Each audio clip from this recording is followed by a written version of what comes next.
এ কি এইগুলো এখানে কেন? আমি রেখেছি।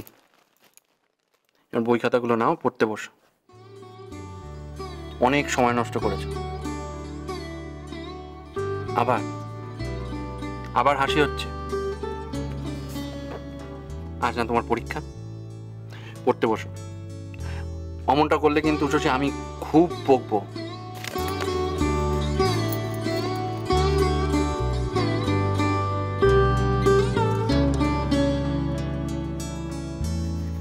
নিশিত, তুমি কড়া মাস্টারমশাই হলে কি? কড়া মাস্টারমশাই হলে কি? তুমি কড়া মাস্টার মশাই হলে কেমন লাগবে জানো? কেমন লাগবে সেটা তো বলো।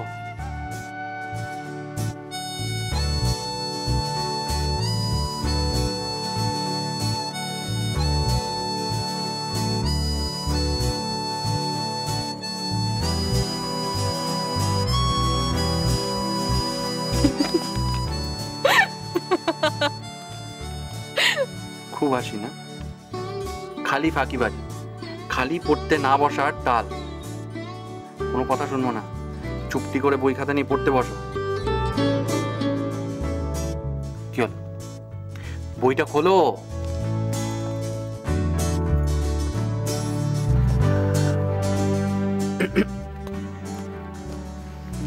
না মানে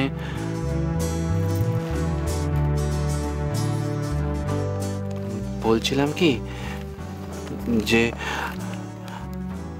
আমি কড়া মাস্টার হলে আমাকে এমনটা লাগে।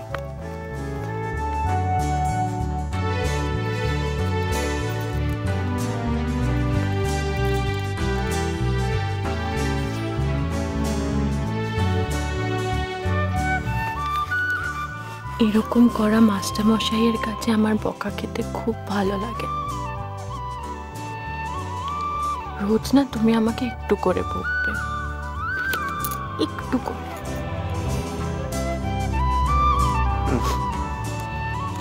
বাড়ি থেকে চা বারণ তো না, তাহলে মিজিদকে বলতুম দার্জিলিং থেকে নিয়ে আসতে। সাথে এমনিতেই দিয়ে তুমি আমি ও সন্ধ্যেবেলে বারণ তো টারণ তেসব অলক্ষণে কথাগুলো না বলে চলছিল না।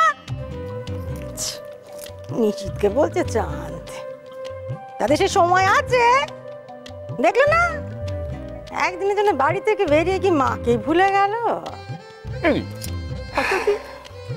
ভুলে গেল আবার কি কথা? তো ভুলে গেল না, সে কোন সকালবেলা একবার ফোন করেছিল, আর সারাদিনও মানে একবার মার কথা মনে হয়েছে, জানতে চেয়েছে।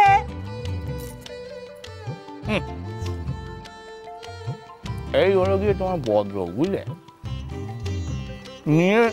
নিজে উদ্যোগ করে বড় ছেলে আর বড় বৌমাকে দার্জিলিংয়ে পাঠালে। কেন পাঠালে? না নিজেদের মধ্যে একটু কাছাকাছি আসুক, একটু মেলামেশা করুক, একটু সহযোগ। এখন সে যদি নিত্যদিন তার মায়ের কথা ভাবে, তাহলে কাছাকাছি হবে কি করে? আমি সারাক্ষণের কথা তো বলিনি, সন্ধ্যাবেলা তো একবার শুধুতে পারতো, মা কি করছো, কেমন আছো, ওই সেসব তো নেই। তোমার মন বুঝে কার শান্তি বলো তো? সেই ভবানীকে তোমরা কেউ বুঝলে না গো। বড় বৌমা একবার বলে দিতে পারতো না যে মাকে একখানে ফোন করো।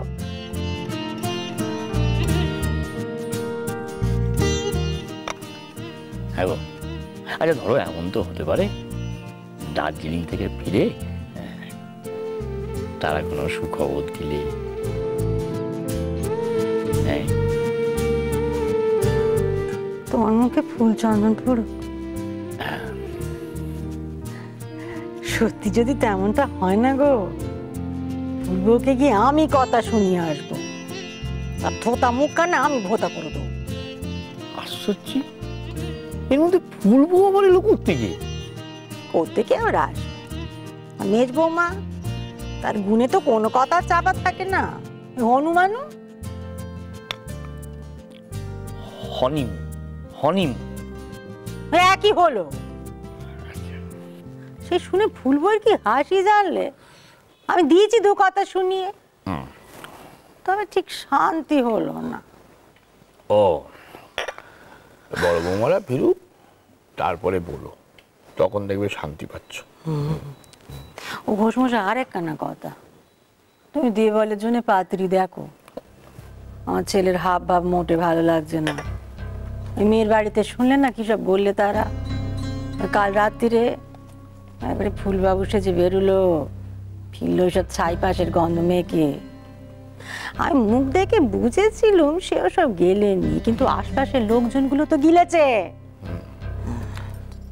একটা ব্যাপার কি জানো তো, ওই তুমি যাকে ছাই ভস্য বলছো না, ওসব এখন ঘরে ঘরে জল বাত হয়ে গেছে। যেখানে হয়েছে হয়েছে, এ বাড়িতে ওসব হবে না।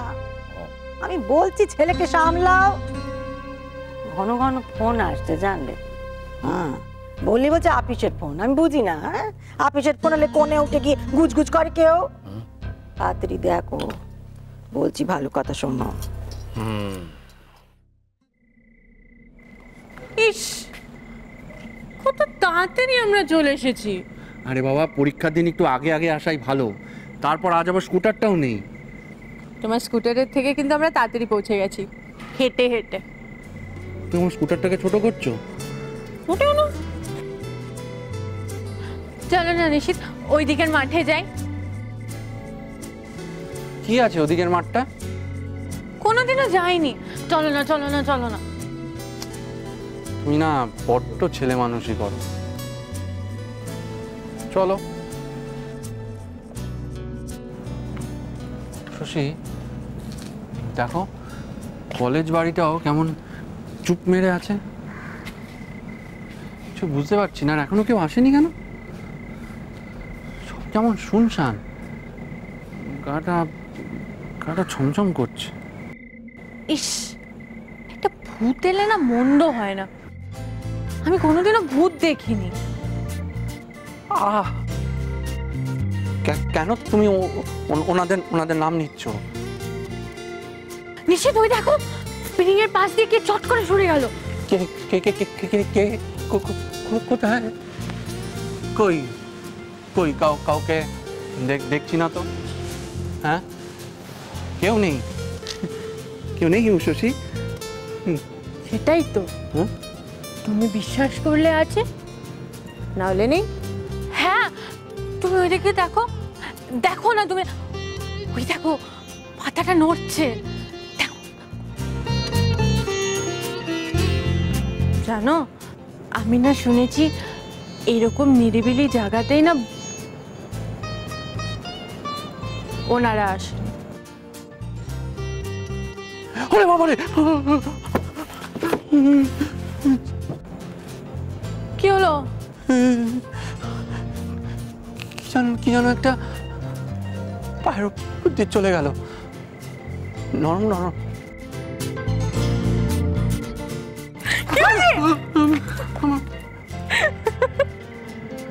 এসো এসো না। নিশ্চয় তোমার ফোনটা একটু দাও তো। হ্যাঁ, কেন? ভূত দেখবো। আবার?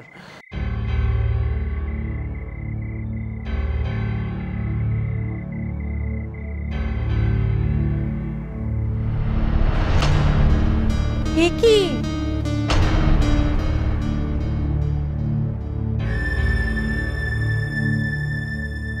হাজার হাজার টাকা কামাচ্ছেন এক অলৌকিক শক্তিধারী মাতাজি। পত্রিকার তরফ থেকে প্রমাণ সহ পুলিশের কাছে জানানো হয়েছে। মাতা ত্রিকালেশ্বরীর ভবিষ্যৎ এখন অতি সংকটজনক। তার অলৌকিক শক্তি তাকে কতটা সাহায্য করতে পারে তা দেখা।